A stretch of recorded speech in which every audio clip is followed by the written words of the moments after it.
Bharat skill question bank, જેમાં આજનો topic motivation to learn English, અંગ્રેજી શીખવાની પ્રેરણા.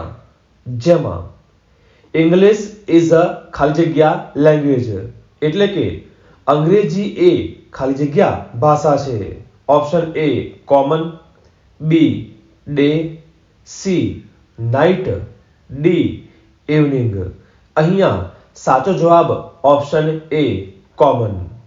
ત્યાર પછી using internet is easy if we learn ખાલી જગ્યા, એટલે કે જો આપણે ખાલી જગ્યા શીખીએ તો ઇન્ટરનેટનો ઉપયોગ કરવો સરળ છે. Option A sports, B English, C maths, D science. અહીંયા સાચો જવાબ ઓપ્શન બી ઇંગ્લિશ. ત્યાર પછી we can learn English by ખાલી જગ્યા, એટલે કે આપણે ખાલી જગ્યા દ્વારા અંગ્રેજી શીખી શકીએ છીએ. Option A cooking, B playing, C reading newspaper, D none of this. અહીંયા સાચો જવાબ ઓપ્શન સી રીડિંગ ન્યૂઝપેપર. ત્યાર પછી Tom tried to read the name boards, advertisements and posters that are in English. This helps him to ખાલી જગ્યા, એટલે કે Tom અંગ્રેજીમાં નામના બોર્ડ, જાહેરાતો, પોસ્ટરો વાંચવાનો પ્રયાસ કરે છે. આ તેને ખાલી જગ્યા કરવામાં મદદ કરે છે.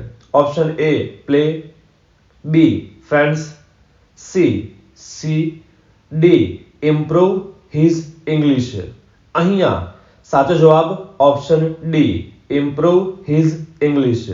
અને અંતે when people from different states and countries meet officially, ખાલી જગ્યા is the commonly used language to communicate with each other, એટલે કે જ્યારે વિવિધ રાજ્યો અથવા દેશોના લોકો અધિકૃત રીતે મળે છે ત્યારે એકબીજા સાથે વાતચીત કરવા માટે ખાલી જગ્યા એ સામાન્ય રીતે વપરાતી ભાષા છે. Option A Latin, B English, C newspaper, D action. અહીંયા સાચો જવાબ ઓપ્શન બી ઇંગ્લિશ.